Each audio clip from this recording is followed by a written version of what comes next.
नमस्ते आदाब, मैं एंकर दिव्या Kamble CBN news 18 में आपका स्वागत करती हूँ। CBN न्यूज 18 हर समस्या में आपके साथ, हर खबरों में सच्चाई से आपके पास, क्योंकि हम सच दिखाते हैं।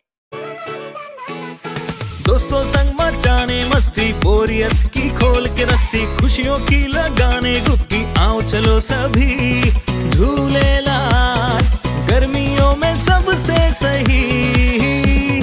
Jhulelal water park and resort, day night water park, slide for kids and all, food park, snacks के साथ south Indian food, indoor and outdoor game, wave pool, DJ, rain dance and many more. Jhulelal water park, opposite Jain valley, Anubhuti school के पीछे, Shirsoli road, Jalgaon.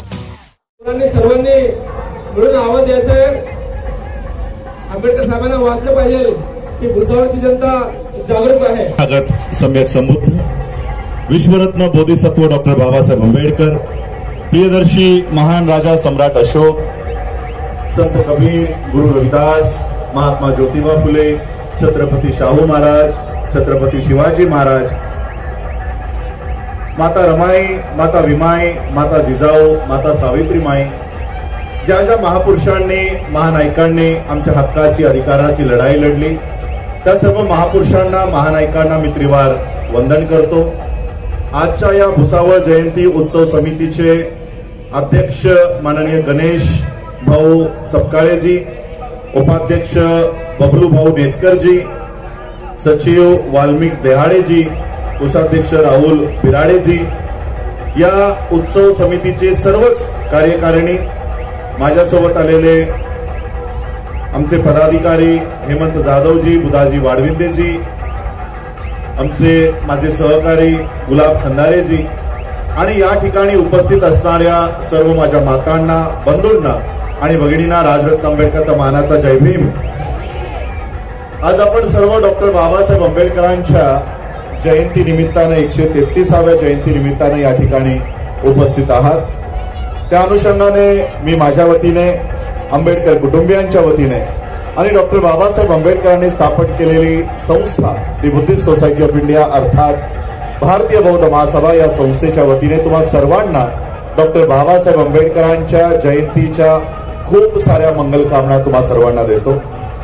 आज बाबासाहेब आंबेडकरांच्या या जयंतीच्या माध्यमातून आपण सर्वांनी मला या ठिकाणी प्रबोधनासाठी बोलावलेला आहे आणि जो विषय मला यापूर्वी देण्यात आलेला आहे तो म्हणजे बाबासाहेब आंबेडकरांचा प्रबुद्ध भारत किंवा भारताचा काय बाबासाहेब आंबेडकरांचा एक संकल्प होता आणि आजची सध्याची स्थिती बघा। आज सध्याची स्थिती आहे, नुकतंच या देशामध्ये लोकसभेचे वारे वाहू लागलेले आहेत, निवडणुका सुरू आहेत।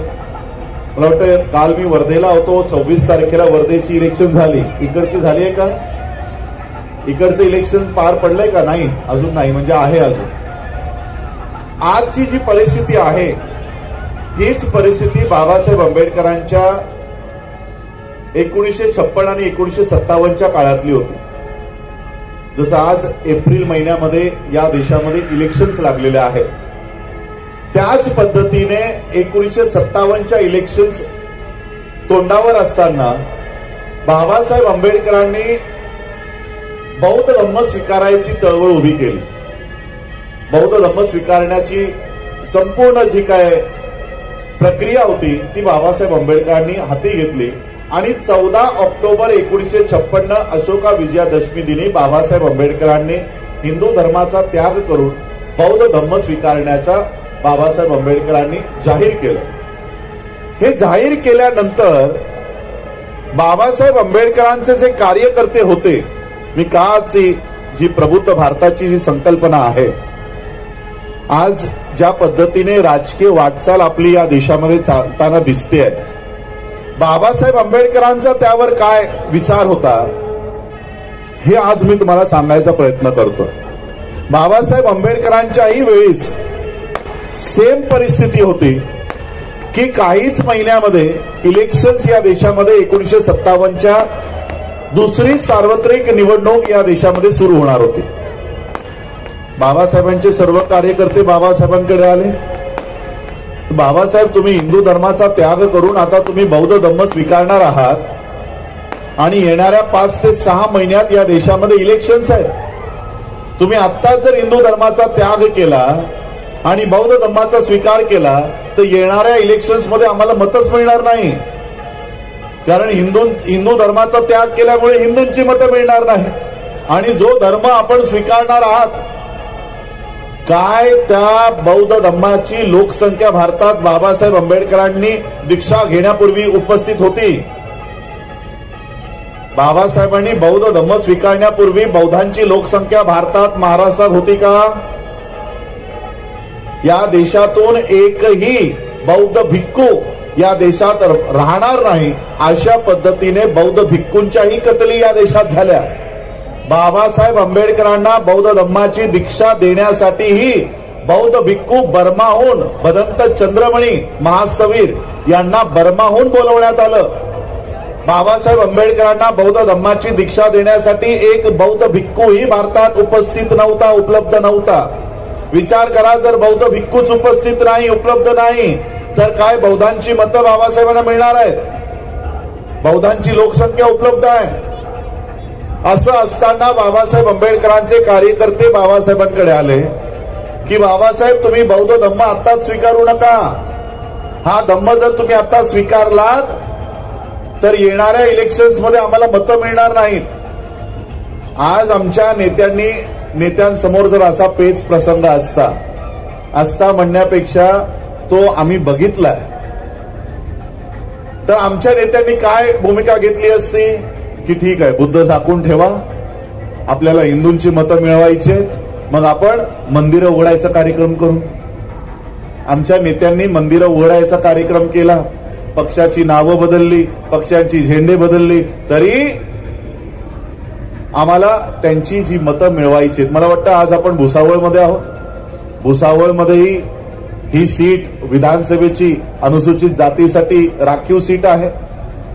म्हणजे आम्हा लोकांना हिंदूंची मतं मिळावी म्हणून आम्ही बुद्धाचं नावही घ्यायचं टाळतो. नको बाबा, लोकांच्या लक्षात येईल की आम्ही बौद्ध आहोत, मग आम्हाला हिंदूंची मतं मिळणार नाही. हा सेम प्रसंग बाबासाहेबांसमोर उभा होता. आणि त्या काळात 30 सप्टेंबर 1956ला बाबासाहेब आंबेडकरांनी त्यांची अनुसूचित जातीसाठी असलेली पार्टी शेड्यूल कास्ट फेडरेशन बरखास्त केली आणि रिपब्लिकन पार्टी ऑफ इंडिया स्थापन झाली असं बाबासाहेबांनी जाहीर केलं 30 सप्टेंबर 1956.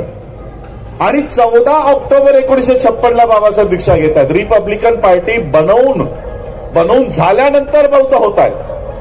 बौद्ध झाल्यानंतर रिपब्लिकन पार्टी नाही काढत आहेत. रिपब्लिकन आधी पार्टी काढतात आणि मग बौद्ध धम्माची दीक्षा घेत आहेत. आणि बाबासाहेबांचे सगळे कार्यकर्ते विनंती करतायत की बाबासाहेब आत्ताच दीक्षा घेऊ नका. आत्ता जर दीक्षा घेतली तर हिंदूंचं एकही मत आम्हाला मिळणार नाही. बाबासाहेबांनी काय भूमिका घेतली माहित आहे? बाबासाहेब म्हणाले, तुमच्यापैकी माझ्यासोबत कुणीही नाही आलं तरी चालेल. तुम्हा कार्यकर्त्यांपैकी माझ्यासोबत बौद्ध धम्माची दीक्षा घेण्यासाठी एकही व्यक्ती नाही आली तरी चालेल. आम्ही दोघं पती आणि पत्नी जाऊन उद्या बौद्ध धम्माची दीक्षा घेणार आहोत. तुम्ही कोणी नाही आलात तरी चालेल. आणि मग बाबासाहेब आंबेडकरांनी 14 ऑक्टोबर 1956ला बौद्ध धम्माची दीक्षा आधी स्वतः घेतली आणि उर्वरित 5 लाख लोकांना बाबासाहेबांनी स्वतः बौद्ध धम्माची दीक्षा बाबासाहेबांनी दिली. हा 14 ऑक्टोबर 1956चा कार्यक्रम, बौद्ध धम्माच्या दीक्षेचा कार्यक्रम. जर बाबासाहेब आंबेडकरांनी कार्यकर्त्यांचं म्हणणं ऐकलं असतं आणि 1 वर्ष हा कार्यक्रम पुढे ढकलला असता तर काय आज आम्ही बौद्ध म्हणून या देशात आमचं नाव झालं असतं? आज आम्ही जी लोक आहोत, आज अनुसूचित जातीची लोक, अनुसूचित जाती, महाराष्ट्राची अनुसूचित जाती एससी, ही एससी या महाराष्ट्रामध्ये 59 कास्ट त्या एससीच्या यादीमध्ये येतात. 59 कास्ट. आणि केवळ कास्टच नाही, जात नाही, त्या प्रत्येक जातीला एक काम निर्धारित करून दिलेलं आहे. तुम्हाला माहिती आहे महारांचं काम काय आहे? कुणाला माहिती आहे का महारांचं काम काय आहे? मनुस्मृतीच्या त्या विधानानुसार, त्या संविधानानुसार महाराजांचं काम आहे की गावामध्ये कुठेही जर गुरंढोरं मेली तर ती गावातली गुरंढोरं ओढत ओढत गावाच्या बाहेर न्यायची, त्याचं विल्हेवाट लावायचं, ते काम महाराजांचं. चांभाराचं काम आहे की ते मेलेलं जे जनावर आहे त्या जनावराचं कातडं सोलायचं, त्याचे चपला बुट बनवायचं, हे मनुस्मृतीने देऊन ठेवलेलं चांभाराची काम. नाव्याचं काम मनुस्मृतीने देऊन ठेवल्याप्रमाणे केस कापायची काम, जनावरांची केस कापणं, माणसांची केस कापणं, अशा प्रत्येक जातीला मनुस्मृतीने कामं विभागून दिलेली आहे, कामं विभागून दिलेली आहे. आज अनुसूचित जातीमध्ये काही नेते मंडळी विधान परिषदेमध्ये, विधानसभेमध्ये भाषण करतायत की आम्हाला जे काही सगळी प्रगती झाली ती एकाच जातीच्या लोकांची झाली आणि म्हणून आरक्षणामध्ये आता विभाजन असलं पाहिजे, बायफर्केशन इन रिझर्वेशन हा बिल विधान परिषदेमध्ये प्रेझेंट झालेला आहे. महाराष्ट्रामध्ये येणाऱ्या काळात एससी मध्ये एससी ए, एससी बी, एससी सी, एससी डी असे विभाजन महाराष्ट्रामध्ये आता होणार आहे. जसं एनटी मध्ये आहे NT A B C D, तसं एससी मध्ये एबीसीडी येणार आहे. एबीसीडी का तर अनुसूचित जातीमधल्या काही जाती अजूनही पारंपरिक पद्धतीचेच कामं करतायत, त्यांची आजही प्रगती झालेली नाही. म्हणून त्यांची मागणी काय आहे की आम्हाला हे आरक्षणाचा लाभच मिळत नाही आणि हा आरक्षण फक्त एकाच जातीची लोक घेत आहेत आणि त्यांचीच प्रगती झाली. आता हे आरक्षण एससीचं संपूर्ण 59 कास्टला इक्वल मिळत आहे. कुणालाही सांगितलं नाही की या जातीला 13%, या जातीला 10%, या जातीला 9%, असं कुठंही विभाजन नाही. एससीला जे संपूर्ण आरक्षण आहे ते सगळं 59 जातीला आहे. मग या 59 जातींपैकी फक्त एकाच जातीची प्रगती झालेली का दिसते? मी तुम्हाला काही प्रश्न विचारतो. काय चपला बुट बनवण्याचं काम ज्या एका समुदायाला दिलेलं आहे ते त्यांनी करायचं बंद केलं की अजूनही सुरू आहे? बंद केलं की सुरू आहे? सुरू आहे.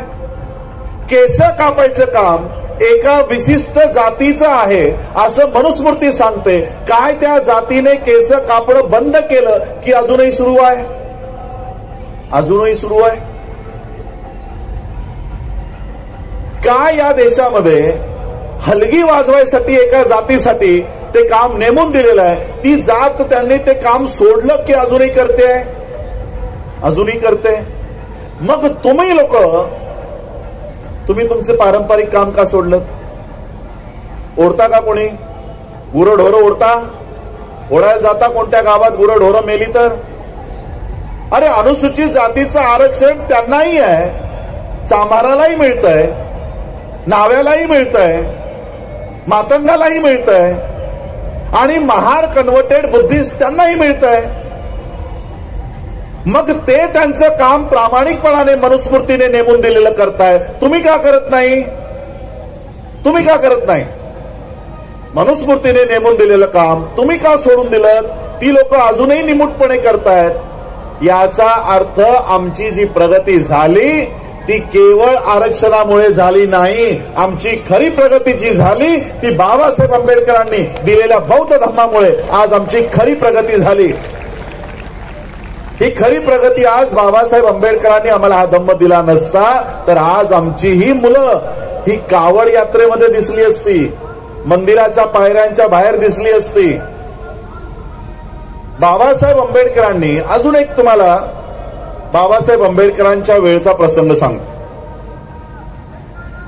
बौद्ध धम्म 14 ऑक्टोबर 1956 बाबासाहेब स्वीकारतात आणि संविधान देत आहेत 26 नोव्हेंबर 1949. संविधानाचं पहिलं पान, प्रिएम्बल ज्याला आपण म्हणतो, उद्देशिका म्हणतो, ते कधी वाचा. त्या उद्देशिकेमध्ये फक्त 4 फिलॉसॉफीज, 4 तत्व या देशामध्ये प्राप्त करण्यासाठी बाबासाहेबांनी संपूर्ण संविधान तयार केलेलं आहे. संविधानाचा उद्देश काय?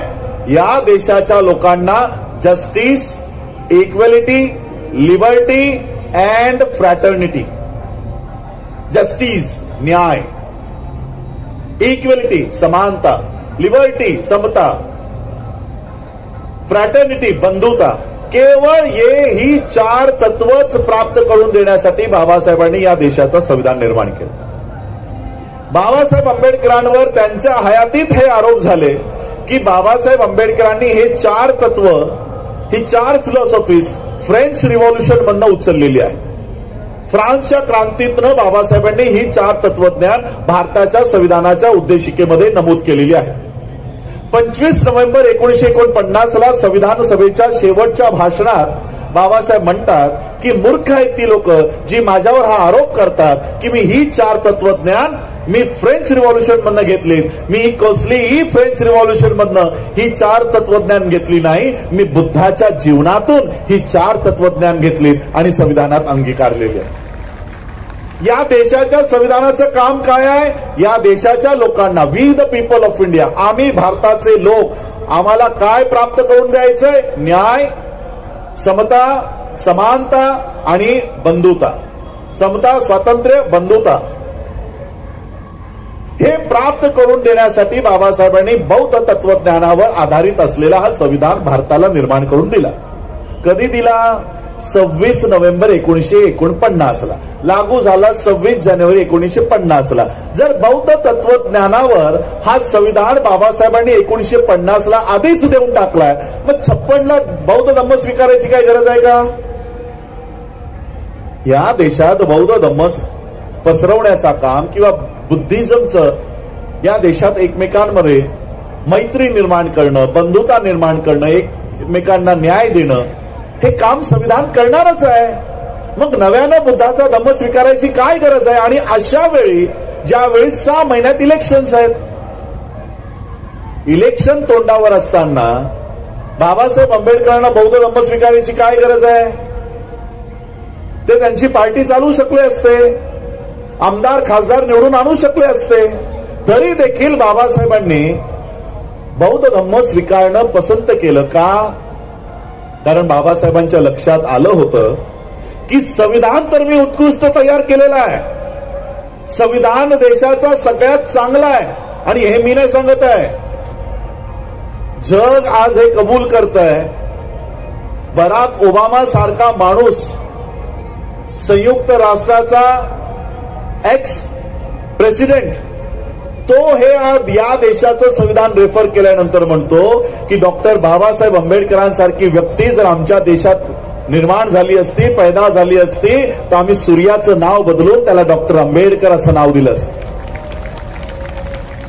आज अख्खा जग भारताच्या संविधानाचा गौरव करत आहे. या वर्षी नाही, सॉरी, आता आपण 24 मध्ये आलो. 2023 साली G20चं होस्ट आपण होतो. G20 भारतामध्ये झाली. त्या G20चं ब्रीद वाक्य होतं, 1 अर्थ 1 फॅमिली. अख्खी पृथ्वी जी आहे ही आम्ही सगळे एक कुटुंब आहोत, अशा पद्धतीचं ब्रीद वाक्य त्या G20चं होतं. त्या G20 मध्ये एक चर्चा सुरू झाली की 1 अर्थ 1 फॅमिली, चला मान्य आहे, 1 अर्थ 1 फॅमिली ठीक आहे. पण समजा असा प्रसंग आला की 1 अर्थ 1 कॉन्स्टिट्यूशन, की एकाच पृथ्वीवर, या संपूर्ण पृथ्वीवर जर एकच संविधान लागू करायचं असेल तर तो कोणत्या देशाचा असावा, अशी ही चर्चा ज्यावेळेस रंगली त्यावेळेस त्याचं उत्तर आलं की तो भारताचा संविधान असावा जो अख्ख्या पृथ्वीवर लागू करावा.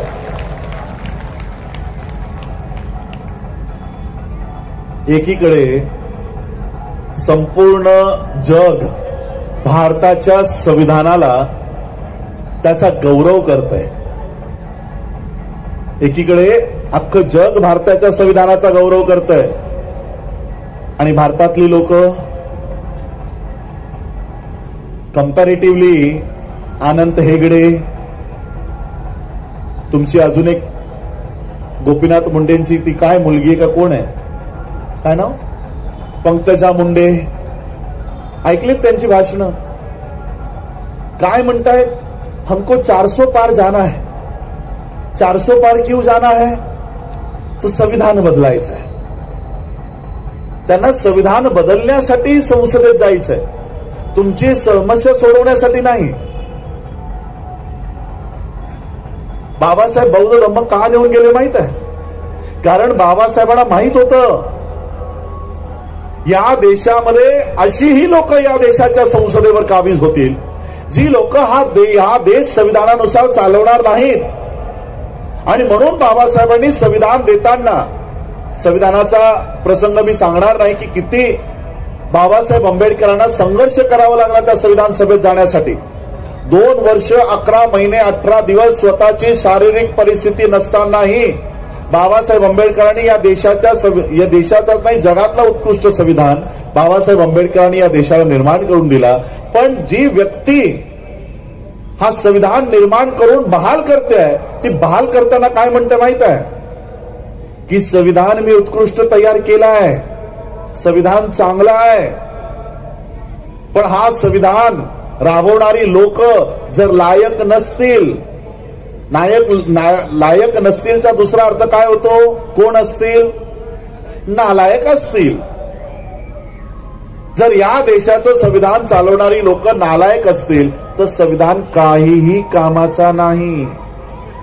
संविधान उत्कृष्ट आहे पण त्याला राबवणारी लोक ती जर लायक नसतील तर संविधान काही कामाचं नाही. 5 डिसेंबर 1956 रात्रीच्या 2 वाजेपर्यंत बाबासाहेब काहीतरी काम करत बसले होते. माहितीये काय करत होते? शेवटच्या काही श्वासांपूर्वी नानकचंद रत्तू बाबासाहेब आंबेडकरांचे शेवटच्या श्वासापर्यंत सोबती होते. त्यांनी त्यांचे ग्रंथ जे लिहिले आहेत त्याच्यामध्ये बाबासाहेबांचे शेवटचे क्षण त्याच्यामध्ये उतरवलेले आहेत. काय लिहितात माहितीये नानकचंद रत्तू? की बाबासाहेब आंबेडकर रात्रीच्या 2 वाजेपर्यंत लिखाण करत बसले होते. ज्या बाबासाहेब आंबेडकरांना हे जाणीव झाली होती की मी आता जास्त काळ जगणार नाही, ज्यांना हे माहित आहे की मी आता जास्त काळ जगणार नाही, ती व्यक्ती शेवटच्या श्वासापर्यंत काय लिहित असेल? आजचा आमचा साधारण व्यक्ती असता तर तो काय करत बसला असता माहित आहे? माझं बँक बॅलन्स कुठे कुठे आहे ते आधी लिहून काढतो. माझं या अकाउंट या बँकेत एवढे पैसे आहेत, माझ्या त्या अकाउंटमध्ये तेवढे पैसे आहेत, माझी तिकडे जमीन आहे, माझी तिकडे प्रॉपर्टी आहे, आणि मग त्याची विल तयार करत बसला असता. आजचा एखादा कोण साधारण माणूस असता तर तो त्याच्या शेवटच्या श्वासापर्यंत त्याच्या जीवनातली सगळी कमाई त्याचा विल्हेवाट लावत बसला असता. बाबासाहेब काय करत बसले होते माहित आहे? 2 महिन्यापूर्वी 1.5 महिन्यापूर्वी मी माझ्या लोकांना बुद्धाचा धम्म देऊन आलेलो आहे. माझ्या गेल्यानंतर माझ्या पश्चात माझ्या लोकांनी हा धम्म व्यवस्थित अंगीकारला पाहिजे, हा धम्म व्यवस्थित चालवला पाहिजे. म्हणून बाबासाहेब आंबेडकर बुद्ध आणि त्यांचा धम्म हा ग्रंथ पूर्ण करत बसले होते की माझ्या नंतर हा धम्म तुम्ही व्यवस्थित अंगीकारा, व्यवस्थित चालवा. म्हणून शेवटच्या श्वासापर्यंत तुमच्यासाठी लिखाण करत बसले होते. परिवारासाठी जमिनीची विल्हेवाट लावत बसले नव्हते. आणि म्हणून मी नेहमी सांगत असतो, हे जे मी इथे उभा आहे ना, हा बाबासाहेबांचा परिवार नाही. हा जो माझ्या समोर इथे बसलाय हा बाबासाहेबांचा खरा परिवार आहे. आम्ही केवळ रक्ताचे वारसदार आहोत, रक्ताचे नातेवाईक आहोत. बाबासाहेबांची 4 मुलं मेली, 4 मुलं मेली तरी बाबासाहेब रडत घरात बसून राहिले नाही. तुमची मुलं मरू नये म्हणून 24 तास तुमच्यासाठी मैदानात होते. बाबासाहेबांची पत्नी माता रमाई कोणत्या आजारानं गेल्या माहित आहे? आमच्या नवीन पिढीला माहिती नाही रमाई कशा होत्या, कशा गेल्या. टीबी सारख्या रोगानं त्यांना ग्रासलं. टीबी कधी होतो? जेव्हा 2 वेळचं पौष्टिक अन्न एखाद्या व्यक्तीला मिळत नाही त्यावेळेस टीबी सारखा रोग होतो. आमचा परिवार 5 लोकांचा परिवार, रमाई लक्ष्मीबाई, मुकुंद आणि यशवंत आणि Babasaheb head of the family, हा एवढाच परिवार. घरामध्ये ह्या 4 लोकांसाठी फक्त 2 भाकऱ्या बनायच्या, फक्त 2 भाकऱ्या. बाबासाहेब कधी घरी नसायचे.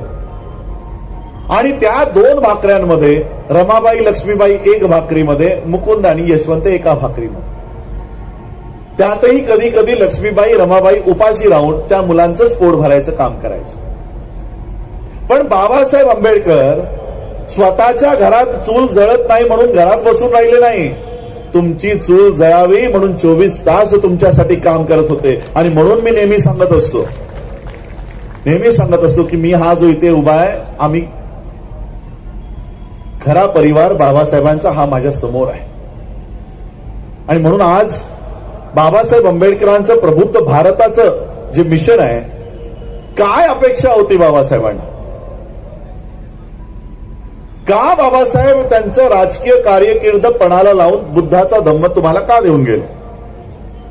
संविधानाबद्दल तुम्हाला सांगितलं की का संविधान दिल्यानंतरही बुद्धाचा धम्म तुम्हाला का देताय?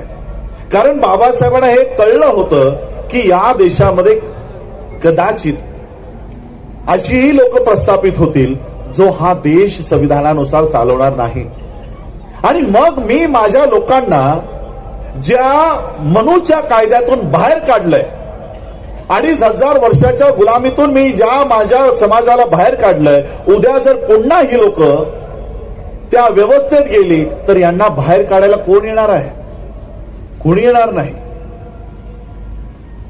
कोणती व्यवस्थेतून बाहेर काढलंय माहितीये बाबासाहेबांनी तुम्हाला? आज ही लोक संविधान हटवण्याच्या बाता का करतायत? असा कोणता आर्टिकल आहे या देशातल्या संविधानातल्या 395 आर्टिकल पैकी या देशाच्या प्रधानमंत्र्याला काम करण्यापासून कोणता आर्टिकल रोखतो? मला कोणी कॉन्स्टिट्युशनलिस्टने सांगावं की हा आर्टिकल या देशाच्या प्रधानमंत्र्याला काम करू देत नाही. एकही आर्टिकल या देशाच्या प्रधानमंत्र्याला, या राज्याच्या किंवा प्रत्येक राज्याच्या मुख्यमंत्र्याला, या कोणत्याही जिल्ह्याच्या डिस्ट्रिक्ट कलेक्टरला कोणताही आर्टिकल काम करायपासून थांबवत नाही. अख्खी संसद तुमच्या हातात, अख्खं पार्लमेंट, अख्खं राज्यसभा तुमच्या हातात, अख्खी न्याय व्यवस्था तुमच्या हातात, अख्खा मीडिया तुमच्या हातात, तरी तुम्हाला संविधान हटवायचं आहे. असं काय आहे? असं काय देऊन गेलेत बाबासाहेब की ही एवढी मोठी यंत्रणा त्या 395 कलमांच्या एवढूच्या ग्रंथाच्या मागे लागली आहे? ते हटवण्यासाठी 18 तास काम करतायत. असं काय आहे त्यात?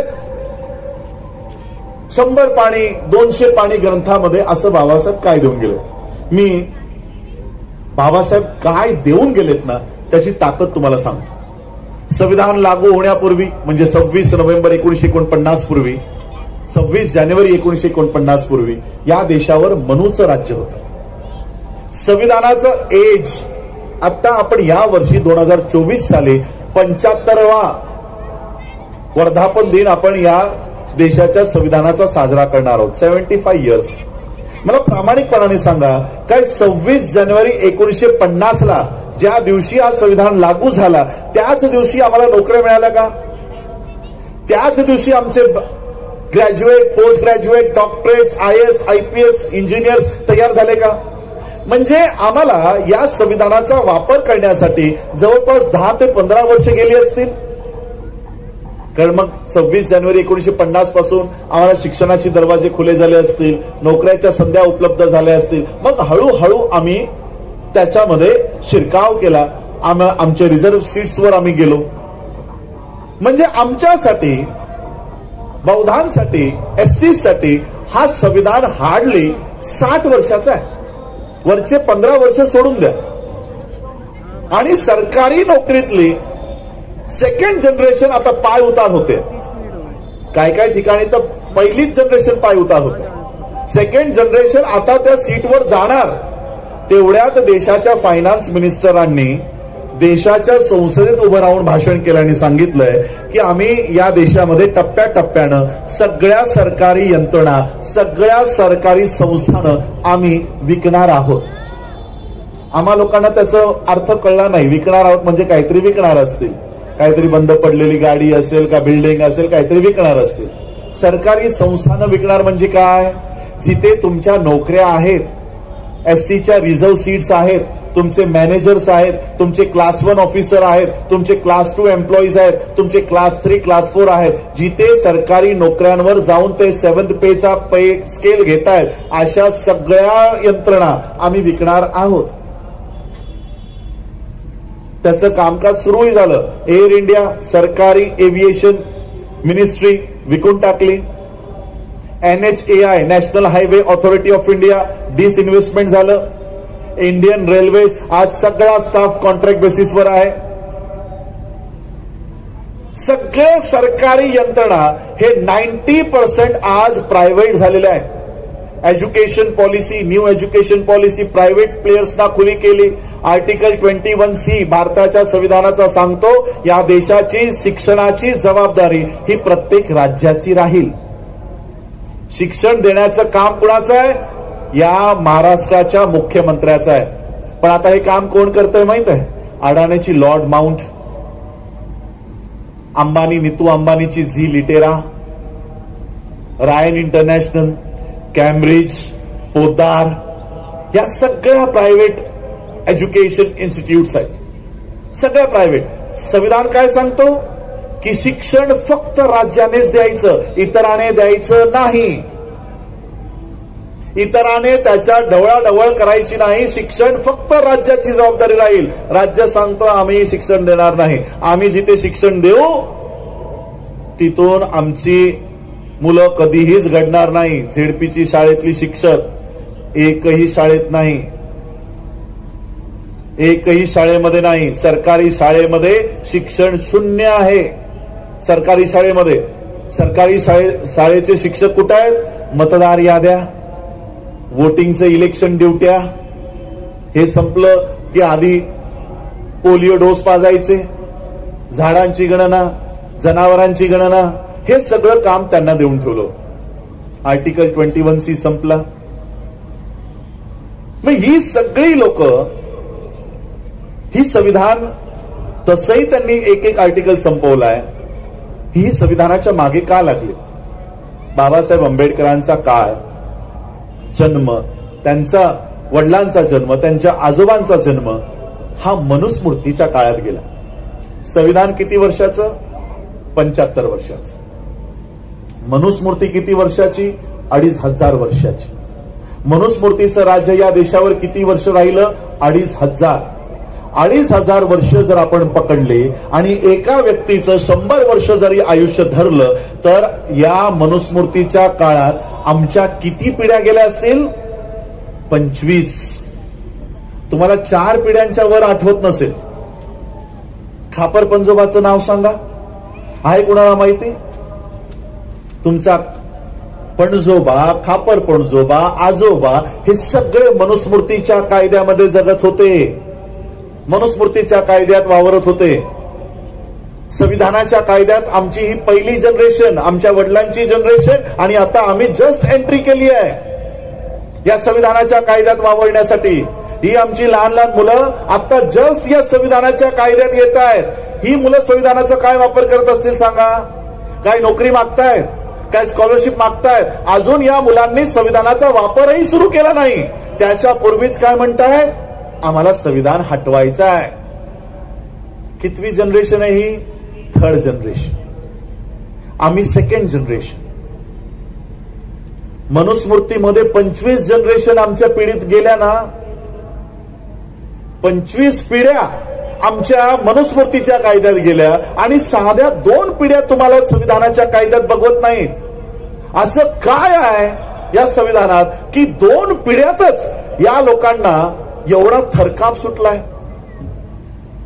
मनुस्मृतीला 2500 वर्षाच्या मनुस्मृतीला 75 वर्षाच्या संविधानापासून का एवढा थरकाप सुटलाय? का घाबरताय? बाबासाहेबांचं एक उदाहरण देतो. बाबासाहेबांचा जन्म मनुस्मृतीच्या काळात झाला. मनुस्मृती याला देशात लागू होती. बाबासाहेबांचं बालपण तुम्हाला सगळ्यांना माहिती आहे. कोणी केस कापत नव्हतं, कोणी कपडे देत नव्हतं, कोणी शाळेत बसवत नव्हतं, बाकावर बसवत नव्हतं. हा मनुस्मृतीचा कार्यकाळ होता. बाबासाहेबांचे वडील मिलिटरी मॅन होते. मिलिटरीमध्ये सुभेदार होते, मेजर होते. मिलिटरीचं मला वाटतं भुसावळ, सोलापूर या ठिकाणी मिलिटरीची बरेच ट्रेनिंग्स असतात. बरीच लोक मिलिटरीमध्ये या जिल्ह्यातनं जात असतात, सैनिकी पेशेमध्ये आहे. आणि सैनिकाचं जीवन आपल्या सगळ्यांना माहिती आहे. वर्ष 2-2 वर्ष ती लोक घरी येत नाही.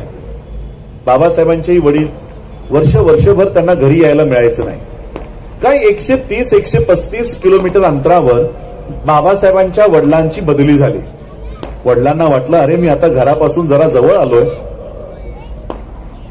मुलांकडे तर मी जाऊ शकत नाही, मुलं पण आता मोठी झालीत. बाबासाहेब मला वाटतं त्यावेळेस 7वी मध्ये आले होते, 7वी कक्षेमध्ये आले होते. आणि मग वडिलांनी पत्र लिहिलं की तुमच्या शाळांना जर सुट्ट्या पडल्या असतील तर मला भेटायला काय येत नाही. मी आता घरापासून जरा जवळच माझी पोस्टिंग झालेली आहे, बदली झालेली आहे. मला भेटायला येत असताना ही फलाना फलाना ट्रेन पकडा, या स्टेशनला उतरा, मी तुम्हाला घ्यायला कोणाला तरी पाठवून देईन. तुम्ही कोणत्या तारखेला येणार हे मला तार करून पाठवा, म्हणजे मी त्या व्यक्तीला तिथे पाठवेन. ही तार बाबासाहेबांना मिळाली. बाबासाहेबांचं लहानपणचं नाव भिवा. बाबासाहेबांना ही तार मिळाली. बाबासाहेब खुश झाले.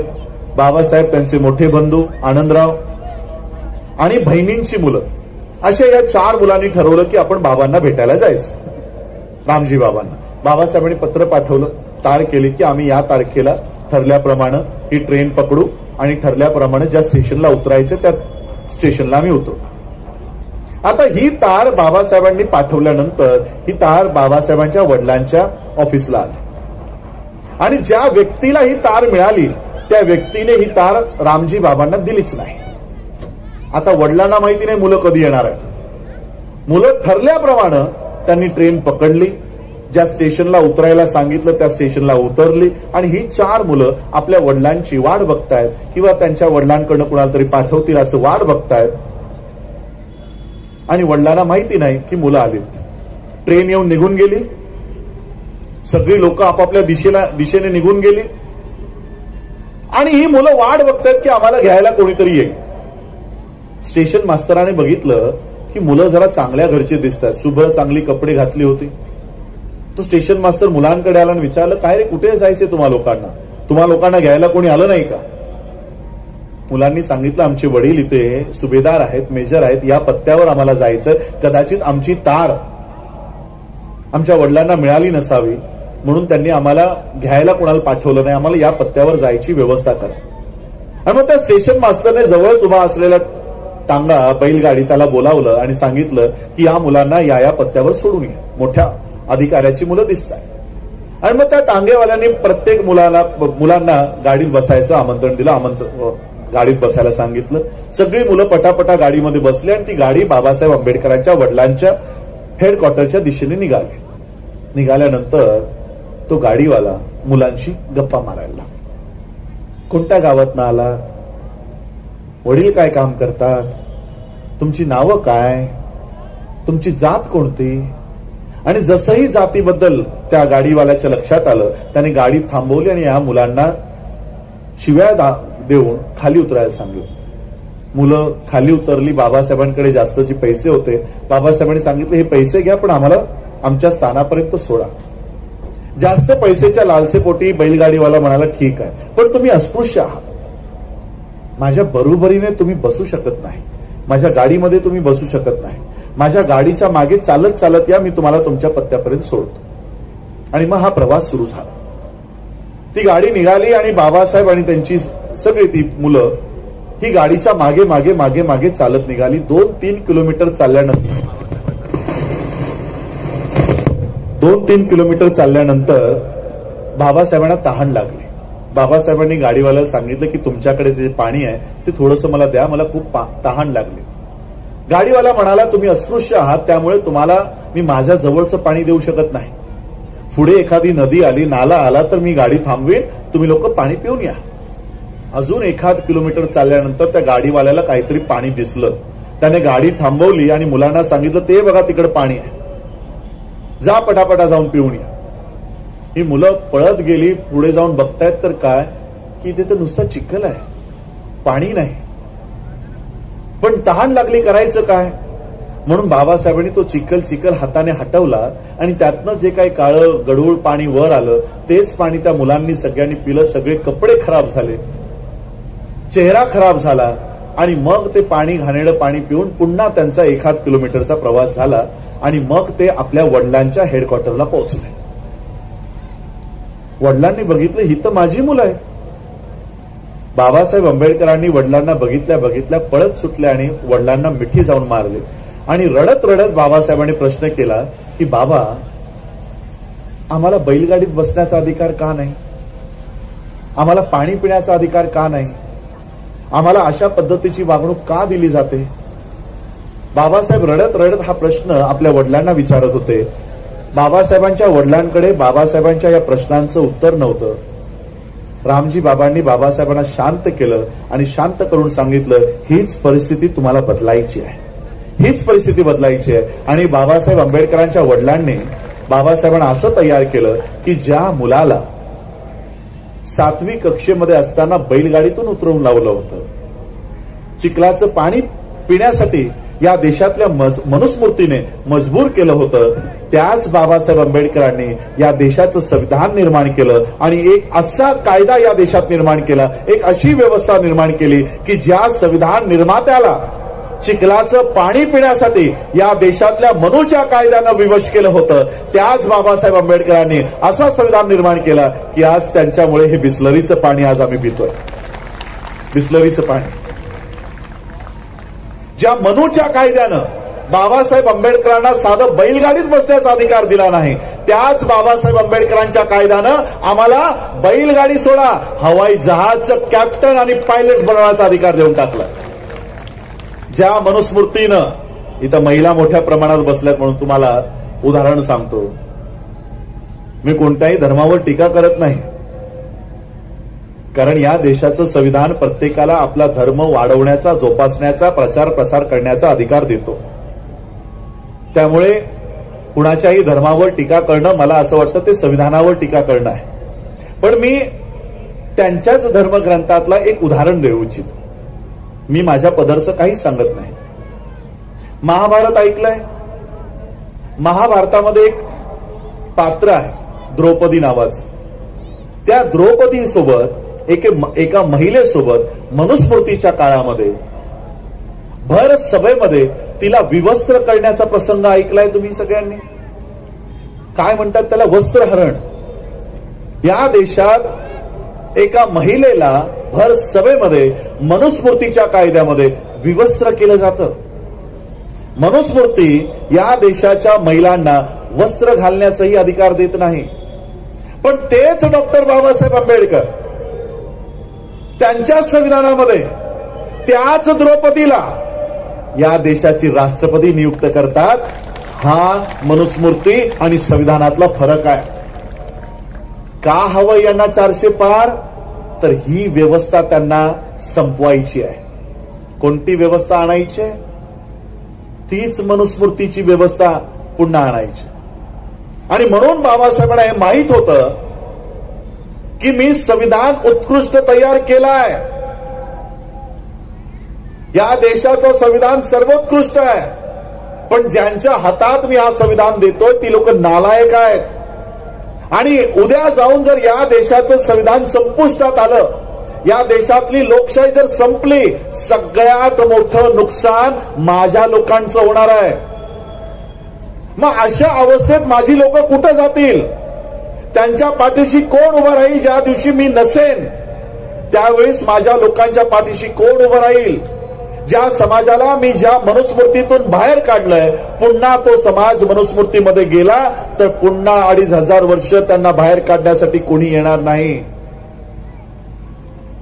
शेवटच्या श्वासापर्यंत बाबासाहेब त्यांच्या परिवाराची काळजी करत नव्हते. माझ्या समाजाचं पुढं काय होईल त्याचं बाबासाहेब नियोजन करत होते. आणि म्हणून बाबासाहेब स्वतःची इलेक्शन पणाला लावून बुद्ध धम्माची दीक्षा बाबासाहेबांनी घेतली आणि काय संदेश दिला की या देशाचं संविधान जर तुमची रक्षा करू शकलं नाही, या देशाचं संविधान जर नालायक लोकांच्या हाती गेलं तर तुम्ही बुद्धाच्या मागे जा. हा बुद्ध विश्वामध्ये खंबीरपणे तुमच्या पाठीशी उभा राहील. हा संदेश बाबासाहेब तुम्हाला देऊन गेले. काय म्हणतात माहितीये? 15 ऑक्टोबरला दीक्षा 14 ऑक्टोबरला झाली. 15 ऑक्टोबर 1956ला भाषण झालंय 2.5 तासाचं.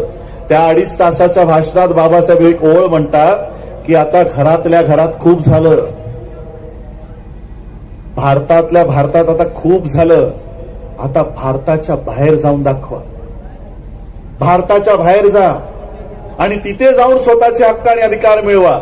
बाबासाहेबांनी बौद्ध धम्म स्वीकारून आम्हाला जगाचा दरवाजा उघडा करून गेले की जगाच्या पटलावर जा, पण आजपर्यंत आम्ही तिथे जात नाही. बघा, या देशाचा प्रधानमंत्री या देशाला हिंदू राष्ट्र हिंदू राष्ट्र हिंदू राष्ट्र करण्यासाठी अहोरात्र काम करतोय. त्याला विचारा बुद्धाच्या धम्मात किती ताकद आहे. भारताच्या बाहेर गेल्यानंतर तो हे सांगत नाही की मी राम राज्य से आया हूं. कधी ऐकलं का कि मैं ब्रह्मा के राज्य से आया हूं, कि मैं विष्णु के राज्य से आया हूं? बाहेर गेल्यावर काय म्हणतो, मैं भारत से आया हूं और भारत बुद्ध का देश है. ते त्याला बाहेर जाऊन कबूल करावं लागतं.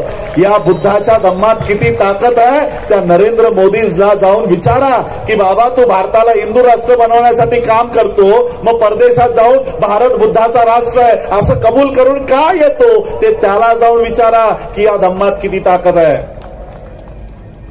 ही ताकद बाबासाहेब तुम्हाला देऊन गेलेत, तुम्हाला देऊन गेले. ही ताकद ओळखा.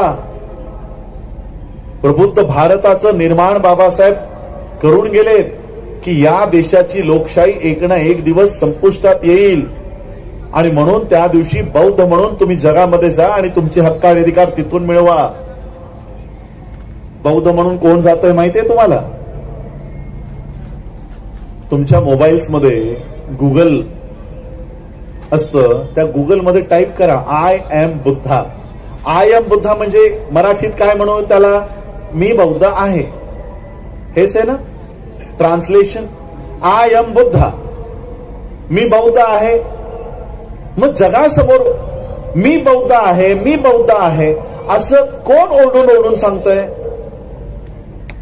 जरा चेक करा, त्यांची नावं बघा. माझ्याकडे आहे, इंटरनेट असेल चालू.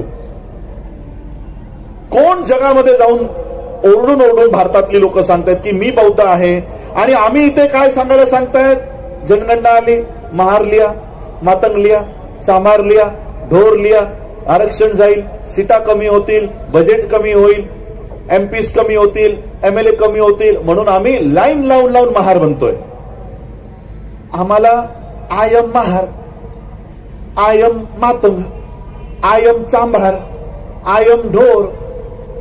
म्हणजे जी या देशातली खरी बौद्ध आहेत त्यांना जातीची लेबल लावून ठेवलीत आणि जी लोक या देशामध्ये बौद्ध धम्माचे विरोधक आहेत, आय एम बुद्धा फाउंडेशन त्याची वेबसाईट आणि वेबसाईटवर या दोघांची फोटो येतात. ही दोघं आहेत पल्लवी जोशी आणि विवेक अग्निहोत्री.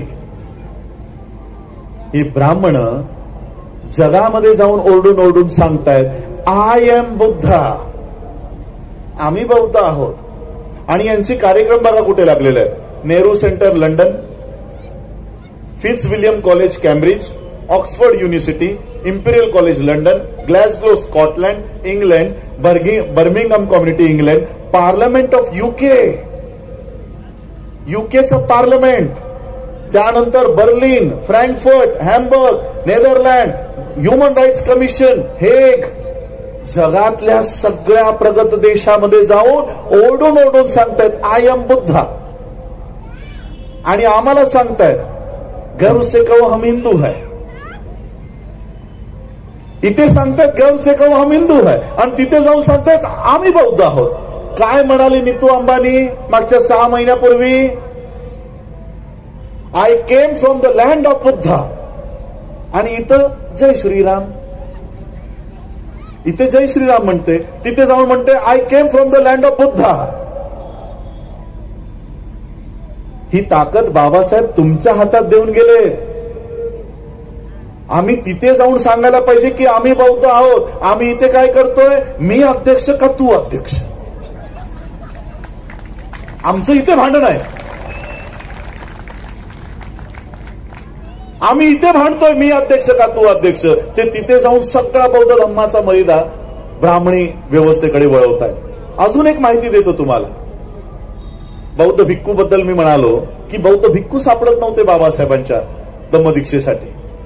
आज देशामध्ये कोणता असा बौद्ध भिक्खू आहे माहित आहे जो जगामध्ये नावाजला गेलाय? गुगल करा, a monk who became chief minister. Monk हा शब्द बौद्ध धम्मामध्ये भंतेजींना वापरला जातो. भंतेजींना मॉन्क हा शब्द वापरला जातो. जगामध्ये गुप्ता नावाच्या एका ब्राह्मणानं पुस्तक लिहिलंय आणि पुस्तकाचं नाव लिहिलंय अ monk who became chief minister. याच्या कॉपीज भारतात मिळत नाही. याच्या कॉपीज सगळ्या परदेशात वाटण्यात आलेल्या आहेत. आणि या a monk who became chief minister, the monk who became chief minister by Shantanu Gupta. मुख्य पृष्ठावर फोटो कुणाचा आहे माहित आहे? मुख्य पृष्ठावर फोटो आहे योगी आदित्यनाथ. बेस्ट सेलर, वर्ल्डचा best seller the monk who became chief minister, book by Shantanu Gupta. हे गुप्ता, तिवारी, त्रिपाठी, जोशी, कुलकर्णी, अंबानी, अडाणी हे जगात जाऊन सांगतात की आम्ही बौद्ध आहोत. आणि मुळातले बौद्ध आम्ही, बुद्धाचे रक्षण करणारे आम्ही, नाग वंशातली लोक.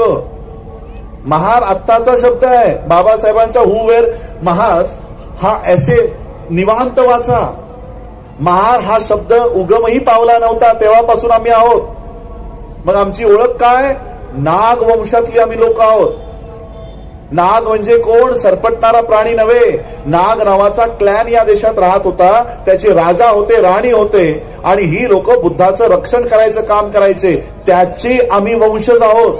ज्यांनी बुद्धाचं रक्षण केलं. ब्राह्मण या बुद्धाचा हत्या करण्यासाठी टपून बसलेली असायची आणि ही नाग लोक बुद्धाचं रक्षण करायचं काम करायची. त्या काळातही नाग लोकांनी बुद्धाचं रक्षण करायचं काम केलं आणि आजच्याही काळात हा नाग बुद्धाचं रक्षण करण्याचं काम सगळ्या जगात करत आहे. लोकांना ओरडून सांगतोय they are not Buddhist, they are Brahmins. ज्या लोकांनी बौद्ध धम्म संपवला ती लोक भारताच्या बाहेर जाऊन ओरडून ओरडून सांगतात आय एम बुद्धा. बाबासाहेब तुम्हाला एक प्रबुद्ध भारताचं निर्माण करून देऊन गेले की या देशाचं संविधान, या देशाची व्यवस्था, या देशाची लोकशाही जर तुमच्यासाठी वापरण्यात आली नाही तर या धम्माकडे या. हा धम्म अंगीकारा आणि जगामध्ये जा आणि तिथून तुमच्या स्कॉलरशिप्स, तिथून तुमच्या नोकऱ्या, तिथून तुमचे अधिकार हे सगळे तिथून प्राप्त करा. ही एवढी मोठी मुवमेंट बाबासाहेब जाता जाता आम्हाला देऊन गेले. पण आम्हाला राजकारण अधिक प्रिय आहे. आमचे राजकीय झेंडे, आमची मुलं, आमची सगळी युथ आज प्रत्येकाचा कुणाचा ना कुणाचा झेंडा घेऊन आज फिरतं. बरं ही झेंडे जे तुम्ही घेता ज्या पक्षांची, त्या झेंड्यांची कुवत कुठपर्यंत माहिती आहे तुम्हाला? त्या झेंड्यांची पॉवर, फॉर एक्झाम्पल बीजेपीचा झेंडा जर तुम्ही हातात घेत असाल तर बीजेपीचा झेंडा एक 10-12 राज्यांच्या वर नाही. काँग्रेसचा झेंडा 4-5 राज्यांवर नाही. राष्ट्रवादीचा झेंडा महाराष्ट्रावर आहे, तोही आता राहिला नाही. शिवसेनेचा झेंडा तोही महाराष्ट्रावर नाही. मनसेचा झेंडा तालुक्यामध्येही नाही. म्हणजे या झेंड्यांची ताकद सांगतोय तुम्हाला, कुणावर टीका नाही करत आहे. हे झेंडे जे काही राज्यांवर नाही, हे झेंडे आम्ही आमच्या खांद्यावर घेतोय आणि अख्ख्या गावभर यांचा पक्ष वाढवण्यासाठी आम्ही आमचं तारुण्य, आम्ही आमचं जीवन त्यांचे पक्ष प्रस्थापित करण्यासाठी आम्ही आमचं जीवन व्यतीत करतोय, खर्च करतोय. हे राजकीय झेंडे तुमच्या खांद्यावर घेण्याऐवजी बाबासाहेब आंबेडकरांनी दिलेला धम्मध्वज 138 देशांवर फडकतो. 138 देशांवर. हा 138 देशांवर फडकणारा ध्वज, धम्मध्वज स्वतःच्या खांद्यावर घ्या आणि बाबासाहेबांची बुद्धिस्ट मुवमेंट या गावागावामध्ये उभी करा. चांभार, महार, ढोर, मातंग, तेली, तंबोली, कुणबी या जाती सोडा आणि बौद्ध म्हणून स्वतःची ओळख निर्माण करा. बघा हे 138 देश तुमच्या स्वागताला तत्पर उभे राहतात. प्रबुद्ध भारत किंवा ज्या भारताचं स्वप्न बाबासाहेबांनी बघितलं, बाबासाहेब आंबेडकरांनी पुण्यामध्ये आयोजित झालेल्या लॉयर्स असोसिएशनच्या मीटिंगमध्ये भाषण देताना सांगितलं की या देशात लोकशाही टिकणार नाही. आणि त्याचं कारण दिलीत. त्यातलं एकच कारण सांगतो का टिकणार नाही. बाबासाहेब म्हणतात कोणत्याही लोकशाही प्रधान देशामध्ये पहिली आवश्यकता असते की त्या देशामध्ये जात नष्ट झाली पाहिजे. First condition for a democratic country is there should be no caste. तिथे जात नसली पाहिजे. सांगा आपल्या देशामध्ये जाती व्यवस्था आपण नष्ट करण्यात यशस्वी झालो की अजून ती मजबूत केली आहे? आपण अजून मजबूत केली आहे. आणि म्हणून बाबासाहेबांच्या त्या अनालिसिस प्रमाणे की या देशात लोकशाही टिकू शकत नाही. आमचे प्रधानमंत्री या देशाला कॅशलेस व्यवस्था देऊन गेले. नोटबंदी केली, मग आता पेटीएम आलं, पेटीएमही बंद झालं, फोन पे आलं, आता सगळं स्कॅन केलं, डिजिटल मनी आलेलं आहे. पैसे खिशात नसतात, डायरेक्ट अकाउंटमध्ये आकडा दिसतो, 20,000 15,000 बॅलन्स, मग त्याच्यातनं 100 रुपये द्या, याला 5 रुपये द्या, 10. डिजिटल मनी, कॅशलेस झालो ना आपण. कॅशलेस झालो. अन्याय अत्याचार कमी झाले, करप्शन कमी झालं. प्रधानमंत्र्याने काय सांगितलं की देशाची जेवढी समस्या आहे ती नोटांमुळे आहे आणि म्हणून नोटबंदी करा, आपण कॅशलेस करू, म्हणजे या देशावर टेररिझमचे अटॅक होणार नाहीत, या देशामध्ये करप्शन होणार नाही आणि मग आपण विश्व गुरु म्हणून नावाजले जाऊ. सांगा कॅशलेस झाल्यापासून आपल्यावरचे अन्याय अत्याचार टेररिझम अटॅक्स कमी झाले का? नाही. याचा अर्थ या देशाला खऱ्या अर्थानं अन्याय अत्याचारापासून दूर करायचा असेल तर देशाला कॅशलेस होण्याची नाही, कास्टलेस होण्याची गरज आहे. आणि जोपर्यंत कास्टलेस आपण होत नाही हा देश कधीही वर येऊ शकणार नाही. कास्टलेस होणं गरजेचं आहे. आणि म्हणून कारण वेळेची मर्यादा आहे, मी पुन्हा संविधानावर येतो की का हे संविधान त्यांना नको आहे, का नको आहे, असं काय आहे या संविधानामध्ये. 26 नोव्हेंबर 1949 बाबासाहेब संविधान त्यांनी संविधान सभेमध्ये दिलं. 25 नोव्हेंबरला शेवटचं भाषण झालं आणि मग बाबासाहेब दिल्लीच्या अलीपूर रोडच्या त्यांच्या बंगल्यावर गेले. त्यांच्या बंगल्यावर गेले. बंगल्यावर गेल्यानंतर त्यांची आराम खुर्ची होती, त्या आराम खुर्चीवर बाबासाहेब बसले आणि मग त्यांनी डोळे बंद केले. बंद करून ते त्यांच्या विश्वामध्ये काही विचारांमध्ये गुंग झाले आणि विचार करता करता अचानक त्यांच्या डोळ्यातनं अश्रू व्हायला लागले. शेजारी नानकचंद रत्तू उभे होते. रत्तूने बघितलं बाबासाहेब बसल्या बसल्या रडतायत. आता त्यांना कसं उठवावं आणि कसं विचारावं की बाबासाहेब तुम्ही का रडता. त्यांची हिंमत होईना, धाडस होईना, म्हणून त्यांनी एक युक्ती केली. बाबासाहेबांच्या पायाजवळ बसले आणि पाय चेपत चेपत बाबासाहेबांना प्रश्न केला की बाबा साहब किस बात का दुख है आपको. हिंदी समजेल ना. अच्छे दिन आएंगे, अच्छे दिन आएंगे एवढी हिंदी समजता तर माझी हिंदी नक्कीच समजेल. रत्तूने प्रश्न केला बाबा साहब आप क्यों रो रहे हो, किस बात का दुख है आपको. अभी आप भारत को एक अच्छी व्यवस्था देकर आए हो, एक अच्छा संविधान देकर आए हो, फिर किस बात का दुख है आपको, का रडता तुम्ही. बाबासाहेबांनी डोळे उघडले. डोळे उघडून बाबासाहेब रत्तूला म्हणाले, रत्तू आज मुझे मेरे बेटे की याद आ गई. मेरा बेटा राजरत्न. हा राजरत्न नावाचा बाबासाहेबांचा मुलगा होता. 2.5 वर्षाचा हा झाला असताना याला डबल निमोनिया झाला आणि त्यावेळेस मनुस्मृती सांगितली त्याप्रमाणे डबल निमोनिया झाल्यानंतरही बाबासाहेबांकडे पैसे असतानाही कोणीही डॉक्टर त्या मुलाला हात लावायला तयार नाही. अस्पृश्याचं पोर, कोणताही डॉक्टर कोणतीही नर्स त्या मुलाला हात लावायला तयार नाही. ते मूल घरातच तापानं फणफणत पडलं. आता किती दिवस त्या मुलाकडे असंच बसून राहावं म्हणून बाबासाहेब त्यांच्या कामाला जाणं त्यांनी सुरू केलं. मुंबई हायकोर्टाच्या जे काही केसेस बाबासाहेब बघत होते त्या केसेसला जाणं बाबासाहेबांनी सुरू केलं. एके दिवशी हायकोर्टात गेल्यानंतर माता रमाईंनी बघितलं की राजरत्नचा ताप वाढत चाललाय. माता रमाईंनी बाबासाहेबांच्या कार्यकर्त्याला निरोप दिला की बाबासाहेब जिथे कुठे असतील त्यांना ताबडतोब घरी घेऊन या. हा कार्यकर्ता हायकोर्टात पोहोचला. हायकोर्टात जाऊन त्यांनी बाबासाहेबांना निरोप दिला की बाबासाहेब, माता रमाईंनी तुम्हाला ताबडतोब घरी बोलावलंय. बाबासाहेबांच्या लक्षात आलं की मी तापानं फणफणत असलेला मुलगा घरी सोडून आलोय, नक्कीच त्याच्यासोबत काहीतरी बरं वाईट झालं असेल. बाबासाहेबांनी सगळी कामं सोडली, हायकोर्टाच्या दारातून टांगा केला आणि बाबासाहेब ज्या चाळीत राहत होते त्या चाळीच्या दाराशी येऊन हा टांगा थांबला. बाबासाहेब पळत पळत आपल्या घरामध्ये गेले. 10 बाय 10ची बाबासाहेबांची खोली. त्या खोलीत बाबासाहेबांनी प्रवेश करताच त्या मुलाला, राजरत्नाला आपल्या कुशीत उचललं, कुशीत घेतलं आणि त्याच्याशी बोलू लागले, गप्पा मारू लागले, त्याच्याशी प्रेम करू लागले, लाड करू लागले. आणि मग थोड्या वेळात लक्षात आलं, मुलगा तर कधीच गेलाय, हा मुलगा तर मेलाय. आणि मग बाबासाहेब ओक्साबोक्शी रडू लागले. भिंतीला डोकं आपटून आपटून रडत होते. सगळी कार्यकर्ते त्यांना सुचेना की बाबासाहेबांना शांत कसं करावं, कारण त्या अवस्थेत बाबासाहेबांना कुणीच बघितलेलं नव्हतं. बाबासाहेबांचा लहानपणचा मित्र मालू हा पुढे आला. बाबासाहेबांना शांत केलं.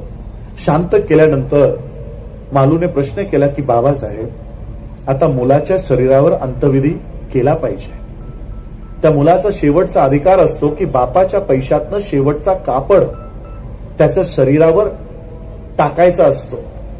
तो त्याचा शेवटचा अधिकार आहे. तो त्याचा शेवटचा कपडा आणायसाठी पैसे द्या. बाबासाहेबांनी खिशात हात घातला आणि बघितलं खिशात एकही रुपया नाही. आणि मग पुन्हा बाबासाहेब, शांत झालेले बाबासाहेब पुन्हा ढसाढसा रडायला लागले. त्यांच्या परिस्थितीवर ते रडायला लागले. शेजारी माता रमाई उभ्या होत्या. रमाईंच्या लक्षात आलं या रडण्यामागचं कारण वेगळं आहे. माता रमाईंच्या लक्षात आलं की बाबासाहेबांच्या खिशामध्ये राजरत्नाच्या शरीरावर, शवावर कफन टाकण्यासाठी हे पैसे नाही आहेत. माता रमाईंनी अंगावरची साडी फाडली आणि त्या राजरत्नाच्या शरीरावर कफन म्हणून टाकले.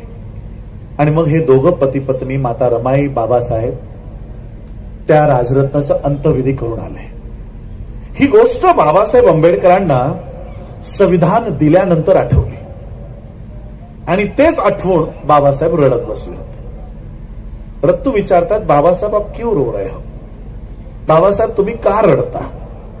बाबासाहेब ने उत्तर दिलं, रत्तू मुझे आज मेरे बेटे की याद आ गई, मुझे राजरत्न की याद आ गई. रत्तू, एक समय था कि मेरा राजरत्न इस दुनिया से जाते समय मैं उसके शरीर पर कफन तक डाल नहीं सका. रत्तू, एक वेळ होती की माझा राजरत्न या जगातनं जात असताना मी साधं कफन पण त्याच्या शरीरावर टाकू शकलो नाही.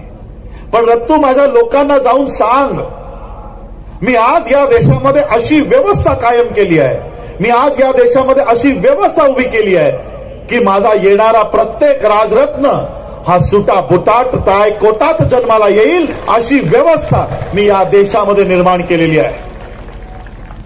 बाबासाहेबांनी 395 कलमांचा संविधान निर्माण केला नाही. बाबासाहेब आंबेडकरांनी आमची येणारी पिढी सुटा बुटात टाय कोटात निर्माण होईल अशी व्यवस्था बाबासाहेबांनी आमच्या हाती दिली. हे जी लोक म्हणतायत कि हमारा 400 पार जाना है क्योंकि संविधान बदलना है, त्यांना संविधान नाही बदलायचं आहे, त्यांना तुमची सुटा बुटातली टाय कोटातली व्यवस्था बदलायची आहे. ज्या दिवशी आज तुम्ही बाबासाहेबांची जयंती त्या साजरी करायला आला, 14 एप्रिलला साजरी केली. खरी जयंती 14 एप्रिलला नाही, यावर्षी खरी जयंती या स्टेजवरनं नाही होणार आहे. ज्या दिवशी तुम्ही बाबासाहेबांनी दिलेला मतांचा अधिकार बजवायला जाल, त्या दिवशी ते बटन जेव्हा दाबाल, संविधान हटवण्याचे भाषा जे करतायत त्यांना संसदेपासून ज्या दिवशी रोखाल, ती बाबासाहेब आंबेडकरांना खरी आदरांजली असेल, कभी खरं अभिवादन असेल, ही बाबासाहेबांची खरी जयंती असेल. त्यावेळेस मात्र चुकू नका. आज एखादा वेळेस कुणाला कामाच्या याच्यातून जयंतीला येता आलं नसेल, पण त्या दिवशी स्वतःच्या मतांचा अधिकार बजवून बाबासाहेबांचं संविधान, बाबासाहेबांनी दिलेलं जी व्यवस्था आहे ती कायम राहण्यासाठी, ती कायम ठेवण्यासाठी आपण सगळ्यांनी बाबासाहेबांनी दिलेला मतांचा अधिकार बजवा. मी कोणत्याही पक्षाचा एकाही रुपयाचा सदस्य नाही. मी कोणत्याही पक्षाचा प्रचारही करत नाही. आणि जी धर्मांध शक्ती असतील त्या शक्तींना रोखण्यासाठी आम्हा सगळ्यांना एकत्रित येऊन यावेळेस कोणत्याही पक्षामध्ये इलेक्शन्स होत नाही. या देशाची लढाई काँग्रेस वर्सेस बीजेपी मुळातच नाही. गांधी वर्सेस मोदी देशामध्ये लढाई सुरू नाही. या देशामध्ये काँग्रेस बीजेपीची लढाई सुरू नाही. देशाची खरी लढाई बाबासाहेबांनी ओळखली आणि ती आम्हाला सांगून गेलेल्या आहेत. बाबासाहेब म्हणतात, history of India is nothing but battle between Buddhism and Brahmanism. या देशाची लढाई दुसरी तिसरी काही नसून बौद्ध धर्म आणि ब्राह्मणी धर्म यातला संघर्ष आहे. आणि म्हणून आम्हाला बौद्ध धर्माच्या बाजूने जो बौद्ध धर्मावर आधारित असलेला संविधान आहे तो टिकवण्यासाठी आम्हा सगळ्यांना एकत्रित एकवटलं पाहिजे. जात, धर्म, पक्ष, झेंडे, नेते हे सगळं बाजूला ठेवून आम्हाला यावर्षी संविधान वर्सेस मनुस्मृती अशी या देशामध्ये इलेक्शन सुरू आहे. आम्हाला निवडायचं आहे मनुस्मृती की संविधान. बस याच्या दोघांमध्ये इलेक्शन आहे. इलेक्शन म्हणजे काय? इलेक्ट करायचं. या दोघांमधनं पसंती द्यायची. कुणाला पसंती? मनुस्मृतीला पसंती द्यायची की संविधानाला पसंती द्यायची? या देशाचा होम मिनिस्टर दिल्लीमध्ये भाषण करताना इलेक्शन्सच्या प्रचारात म्हणतो की त्यांच्या पक्षाचं बटन इतक्या जोरात दाबा की मुसलमानांना करंट लागला पाहिजे. कोण म्हणतंय? Home minister. ज्या व्यक्तीची जबाबदारी भारतातल्या प्रत्येक नागरिकाची सुरक्षा करणं आहे तो माणूस म्हणतोय की बटन एवढे जोरात दाबा की मुसलमानांचा मृत्यू झाला पाहिजे. गृहमंत्रीचं भाषण आहे, ऑन रेकॉर्ड भाषण आहे. आम्ही बौद्ध धर्माचे लोक आहोत. हिंसा सम्राट अशोकाने जी तलवार म्यान केली आहे तेव्हापासून आम्ही ती हिंसा सोडून दिलेली आहे. पण लक्षात ठेवा, आम्ही तलवार फक्त म्यान केलेली आहे. तलवार जवळच आहे, ती टाकून दिलेली नाही. फक्त ती तलवार सम्राट अशोकाने म्यान केलेली आहे, ती आमच्या जवळच आहे. 1818 सारखा प्रसंग पुन्हा भारताला बघायचा नसेल तर मनूच्या लोकांनी, पिळावळांनी उड्या मारणं बंद करायला पाहिजे. तुम्ही संसदेत बहुमतात असाल, तुम्ही राज्यसभेत बहुमतात असाल, तुम्ही सुप्रीम कोर्टात बहुमतात असाल, तुम्ही मीडियामध्ये बहुमतात असाल, तुम्ही प्रशासनामध्ये बहुमतात असाल. लक्षात ठेवा, देशात बहुसंख्येमध्ये आम्ही आहोत आणि आम्हाला सगळी लोक उतरवायची गरजही नाही. फक्त 500 लोक काय करू शकतात याचं जिवंत उदाहरण अहमदनगर जिल्ह्यामध्ये भीमा कोरेगावच्या स्तंभाच्या रूपामध्ये आजही जिवंत उभा आहे. ज्यांना मनुस्मृती लागू करायची आहे त्यांनी एकदा जाऊन मनुस्मृतीच्या पिल्लावळांनी भीमा कोरेगावचा स्तंभ मागच्या बाजूने बघावा आणि त्याच्यावरची नावं वाचावी. नावं: रामनाक, मालनाक, सिद्धनाक.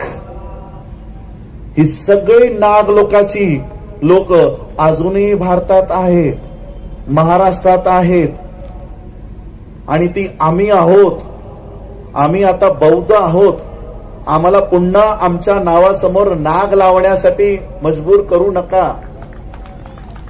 आणि म्हणून आज बौद्ध धम्म आम्ही स्वीकारल्यामुळे कुणाचा तरी मृत्यू व्हावा अशी अपेक्षा, कामना आम्ही कधीही करणार नाही. भवतु सब्ब मंगलम हे आम्हाला शिकवलं जातं. म्हणून बटन असं दाबा की कुणाचा मृत्यू होईल असं मी कधीही सांगणार नाही. पण नेमकं जो होम मिनिस्टर म्हणालाय त्याच धर्तीवर मी सांगू इच्छितो की या इलेक्शन्समध्ये ज्या दिवशी तुम्ही बटन दाबायला जाल तर ते बटन असं बटन दाबा की या होम मिनिस्टरला करंट, मानसिक करंट नक्की लागला पाहिजे असं बटन नक्की दाबा. आणि म्हणून आम्हा लोकांना बाबासाहेबांनी दिलेलं संविधान, लोकशाही ही आम्हाला जिवंत ठेवणं आज गरजेचं आहे. कारण या लोकशाहीमुळेच आज आमची प्रगती झाली आहे, या धम्मामुळे आज आमची प्रगती झाली, या संविधानामुळे आज आमची प्रगती झाली. हा संविधान अजून आम्ही पूर्णपणे वापरलाही नाही. अजून आहे वेळ तर मी 5 मिनिटं, मला सांगितलं अजून 5 मिनिटं तुम्ही बोला, कारण 10-5 ऑलरेडी झालेत. अध्यक्ष भाषण करायचं असेल, काही अजून आयोजकांची आहे. म्हणून आज अशा पद्धतीने बाबासाहेबांनी दिलेला अधिकार बजावा. बाबासाहेबांनी आम्हाला जगासोबत आम्हाला जोडून ठेवलेला आहे, तिथपर्यंतही आपल्या सगळ्यांना गेलं पाहिजे. आणि बाबासाहेब आंबेडकरांनी दिलेला धम्म तोही व्यवस्थित या ठिकाणी आपल्याला रुजवला पाहिजे. त्याची भेसळ करू नका. बौद्ध म्हणून स्वतःची ओळख निर्माण करा. जगामध्ये ही सगळी जगातली दरवाजे आमच्यासाठी उघडे आहे. देशाचं संविधान आम्हाला सांगतं की जस्टिस, न्याय प्राप्त करायचा आहे. कोणता न्याय? Social, economical and political. He sequence कोणी दिली आहे माहित आहे? जगातल्या संविधानाचा ज्यांनी बारकाईनं अभ्यास केलाय त्यांनी ही सिक्वेन्स निवडली. तुमच्या घरी संविधानाची प्रत असेल तर ती उघडून बघा. पहिल्या क्रमांकावर बाबासाहेब लिहितात justice. Which justice? Social justice, economical justice and political justice. आम्हाला सामाजिक न्याय नको, आम्हाला आर्थिक न्यायही नको, आम्हाला फक्त हवाय तो राजकीय न्याय, राजनैतिक न्याय. आमची आर्थिक न्यायासाठी कसली चळवळ नाही, आमची सामाजिक न्यायासाठी कसली चळवळ नाही. आम्ही फक्त लढतोय ते राजनैतिक न्यायासाठी. आम्हाला सीटा हव्या, आमचा आमदार पाहिजे, आमचा खासदार पाहिजे, आम्हाला आमचा मुख्यमंत्री बनवायचा आहे. आमची लोक तर एवढे पुढे गेले की या वर्षी आमचा प्रधानमंत्री निवडायचा आहे. फक्त राजनैतिक मुवमेंट आम्ही करतो. मी राजनैतिक मुवमेंटला नाकारत नाहीये, तोही एक भाग आहे, ती एक मुवमेंट आहे बाबासाहेबांची. पण बाबासाहेबांची संपूर्ण मुवमेंट म्हणजे पॉलिटिकल मुवमेंट नाही.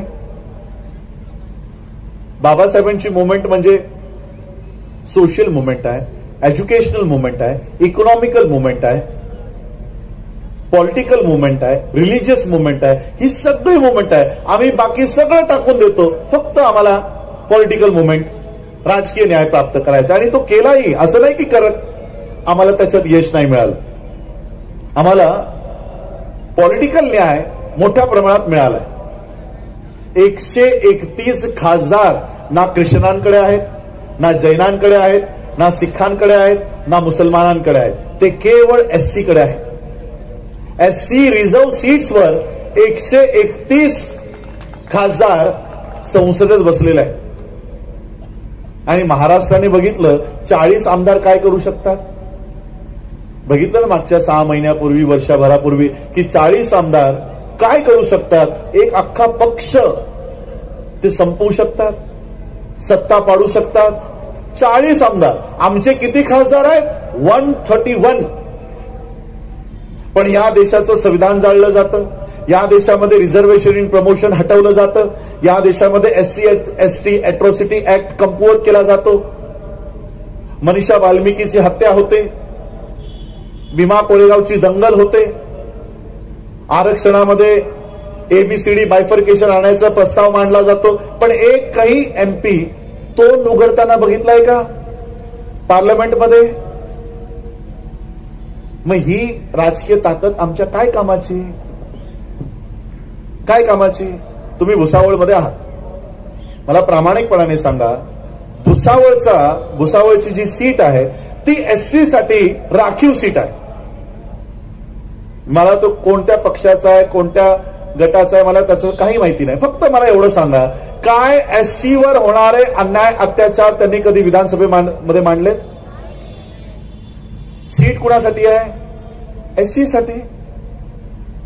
विधानसभेमध्ये का पाठवलंय की या क्षेत्रातल्या अनुसूचित जातीचे जे काही म्हणणं आहे, जे काही प्रश्न आहे ते तुम्हाला विधानसभेत मांडायचे. काय भुसावळच्या लोकांचे, एससीच्या लोकांची मतं, त्यांची विधानं, त्यांची जे काही प्रश्न आहे ती कधी मांडायचं काम झालंय? मग ही ताकद, राजकीय ताकद आमच्या काही कामाची आहे ना. तुमचा आमदार पण एससीचा आहे.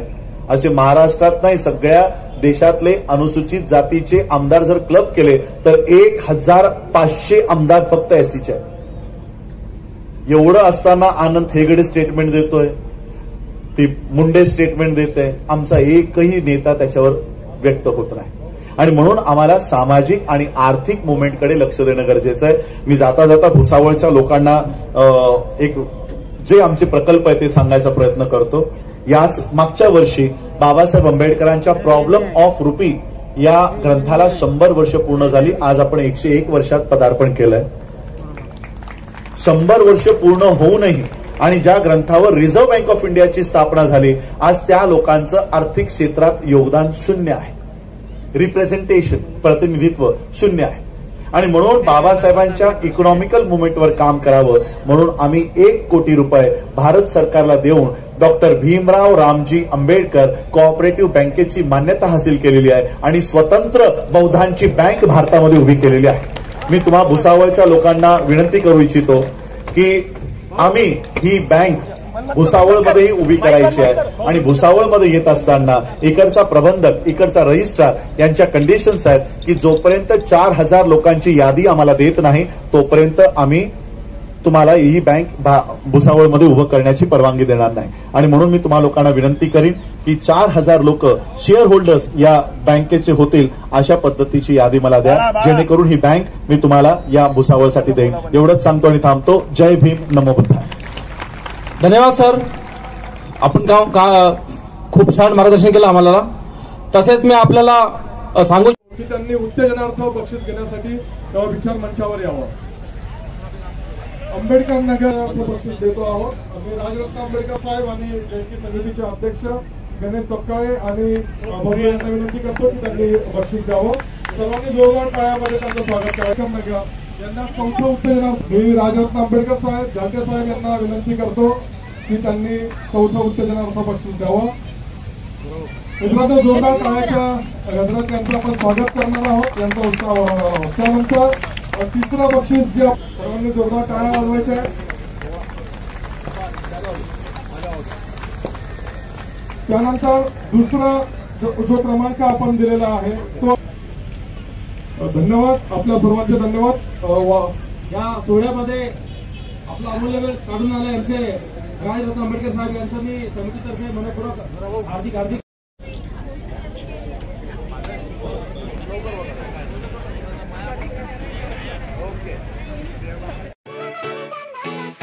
दोस्तों संग मचाने मस्ती, बोरियत की खोल के रस्सी, खुशियों की लगाने डुबकी, आओ चलो सभी झूलेलाल गर्मियों में सबसे सही.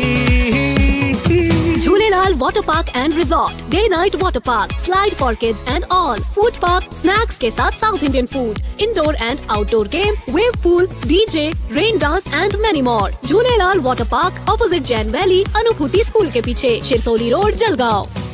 मैं अलविदा लेती हूँ. आपकी इसका दिव्य कामले देखते रहिए CBN. Press the bell icon on the her YouTube समस्या में app आपके and never साथ, miss another हर खबरों में सच्चाई से आपके पास, क्योंकि हम सच दिखाते हैं.